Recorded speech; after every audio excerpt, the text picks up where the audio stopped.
Dans le village de Njessira, vivait un homme nommé Samba. Il était connu pour sa gentillesse et son courage, mais aussi pour sa pauvreté. Sa maison était faite de terre et de paille, son toit laissait passer la pluie, et ses vêtements étaient usés par le temps. Pourtant, Samba ne se plaignait jamais. Chaque matin, avant le lever du soleil, il prenait sa houe et allait travailler dans les champs des autres. Ses mains étaient dures, son dos fatigué, mais son cœur restait droit. Beaucoup se moquaient de lui. Certains disaient, « À quoi sert de travailler autant si tu restes pauvre ?» D'autres riaient en voyant ses sandales trouées. Mais Samba leur répondait simplement, « La pauvreté ne m'enlèvera pas ma dignité. Tant que je respire, je marcherai la tête haute. » Il saluait tout le monde, même ceux qui ne lui répondaient pas. Quand il voyait quelqu'un dans le besoin, il aidait sans hésiter. Dans son cœur, il croyait que la bonté finit toujours par porter ses fruits. Les anciens du village disaient souvent, « Ce Samba-là, il n'a rien, mais il vaut plus que bien des riches. » Il vivait dans la misère, oui, mais jamais dans la honte. Pour lui, être pauvre n'était pas une faute, c'était une épreuve. Et dans cette épreuve, il gardait ce que beaucoup avaient perdu, la dignité et l'espérance. Un jour, le ciel cessa de donner la pluie.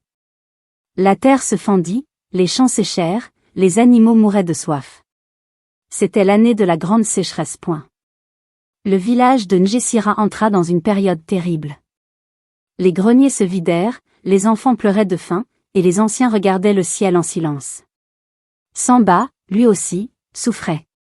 Ses enfants demandaient à manger, mais il n'avait presque rien à leur donner. Pourtant, il ne perdit pas courage. Chaque soir, il remerciait Dieu pour la vie et priait pour la pluie. Un soir, alors qu'il rentrait du champ, il vit une vieille femme assise près d'un arbre. Elle tremblait de faim. Samba rentra chez lui, prit le peu de mil qu'il avait, et revint le lui donner. Mange, mère. Ce n'est pas grand-chose, mais ton ventre aura un peu de paix. La femme pleura de reconnaissance. Quand ses enfants lui dirent, « Père, pourquoi donnes-tu ce que nous n'avons pas ?» Samba répondit doucement, « Ce que nous partageons aujourd'hui, mes enfants, reviendra demain. » Les jours passèrent. Le soleil brûlait encore plus fort, et la faim grandissait. Pourtant, Samba continua d'aider. Même sans rien, il gardait son humanité. Car pour lui, perdre la foi et la bonté, c'était la vraie pauvreté. Alors que tout le monde pensait que le ciel avait oublié le village, un matin, un tonnerre éclata. Les enfants levèrent la tête, surpris.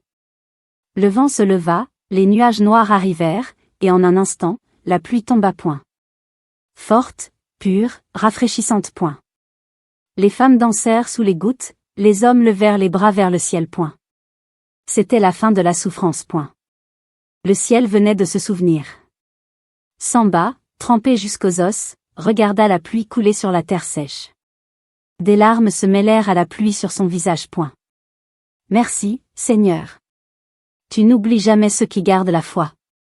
Les jours suivants, les champs reverdirent, les puits se remplirent, les oiseaux revinrent chanter. Le village reprenait vie. Mais le plus grand miracle n'était pas dans la pluie. Quelques semaines plus tard, un étranger arriva à Njessira. Il portait un boubou blanc et avançait lentement sur un âne. Il demanda, « Où puis-je trouver un homme nommé Samba ?» Personne ne savait qui il était, mais il parlait avec respect. Ce qu'il allait révéler changerait la vie de Samba pour toujours. L'étranger entra dans la case de Samba. Il regarda autour de lui, vit la simplicité du lieu, et s'inclina profondément. « Es-tu Samba ?»« Oui, c'est moi. Que puis-je pour toi ?» L'homme sourit et répondit, « Ce n'est pas ce que tu peux faire pour moi, c'est ce que tu as déjà fait. » Il raconta qu'il était le fils de la vieille femme que Samba avait nourrie pendant la sécheresse. Quand tout le monde l'avait oublié, toi, tu lui as donné à manger. Grâce à toi, elle a survécu. Elle est morte en prononçant ton nom et en me demandant de te bénir. Les yeux de Samba se remplirent de larmes. Il ne savait pas que ce simple geste allait changer sa vie. L'homme lui remit un grand sac de semences, des outils neufs et un petit âne. Ces terres qui t'ont vu souffrir verront maintenant ta récolte. Samba tomba à genoux et remercia l'homme, mais surtout Dieu. Ce jour-là, il comprit que le bien ne se perd jamais, même quand il semble invisible. Le ciel n'oublie pas ceux qui gardent leur cœur pur.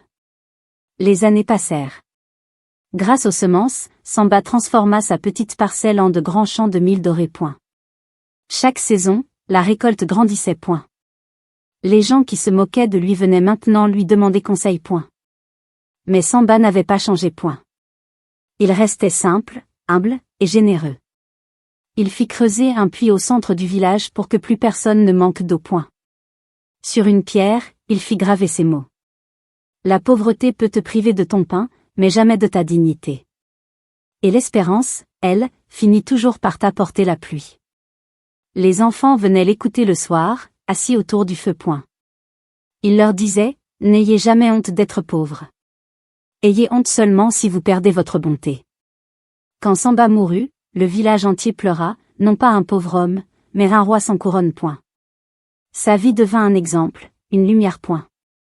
Et chaque fois que la pluie tombait sur Ndjessira, les anciens disaient, le ciel se souvient encore de Samba.